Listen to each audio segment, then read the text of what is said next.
ক্রিকেটে একজন বোলারের বল উঁচিয়ে দর্শক অভিবাদনের উত্তর দেওয়ার দৃশ্য খুব চেনা। 5 উইকেট পাওয়ার পরম তৃপ্তি উদযাপনের সেই চিরায়ত ভঙ্গি। কিন্তু হেডিংলি টেস্টের প্রথম দিনে ইংল্যান্ডের 2 বোলার অলি রবিনসন ও জস টাং 5টি করে উইকেট নিয়ে পাকিস্তানকে মাত্র 171 রানে অল আউট করেছে। যেমন বিরল কীর্তি, তার তেমনতর উদযাপন। পাকিস্তানকে 2 টুকরো করে গড়া এই কীর্তি উদযাপন করতে তারা ম্যাচের বলটি কেটে 2 ভাগ করলেন। টেস্টে একই ইনিংসে ইংল্যান্ডের 2 বোলারের 5 উইকেট নেওয়ার ঘটনা এটি 16তম। শেষবার হয়েছিল 2006 সালে। ওল্ড ট্রাফোর্ডে পাকিস্তানের বিপক্ষেই এই কীর্তি গড়েছিল সাইমন হার্মিসন ও মন্টি পানেসার। এদিকে অলি রবিনসন গড়েছেন আরও একটি কীর্তি। পাকিস্তান ওপেনার আজান আওয়েজকে আউট করে ইতিহাস হেডিংলিতে। দেশের বর্তমান ব্যাংকিং পরিস্থিতি নিয়ে দুশ্চিন্তায় আছেন?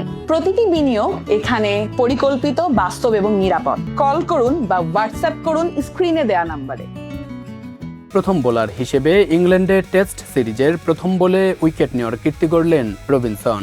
আজান আউট হয়ে ফিরিয়ে আনলেন 43 বছরের পুরনো ইতিহাস। প্রথমবার সেই 1983 সালে জলন্ধরে ভারতের বিপক্ষে ম্যাচের প্রথম বলেই কপিল দেব এলবিডব্লিউ করেছিলেন মহসিন খানকে।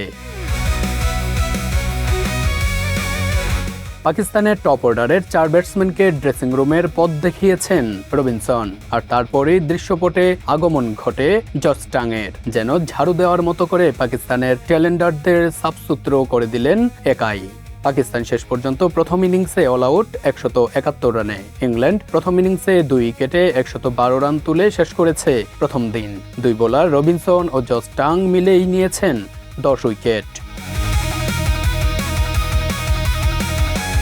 ক্রিক ইনফোকে রবিনসন বলেছেন, একই ইনিংসে 2 জনের 5টি করে উইকেট নেওয়ার ঘটনা খুব বেশি হয় না। তাই বলটা ভাগ করে নেওয়ার ঘটনা আমাদের জন্য বিশেষ স্মৃতি হয়ে থাকবে। বিবিসিকে টাং বলেছেন, রব্বই বলটা অর্ধেক করার কথা বলেছিল। মাঠ কর্মীরা দারুণভাবে কাজটা করে দিয়েছেন। এমন ঘটনা আমি আগে কখনো দেখিনি। নিশ্চয়ই এটা কোথাও রেখে দেব।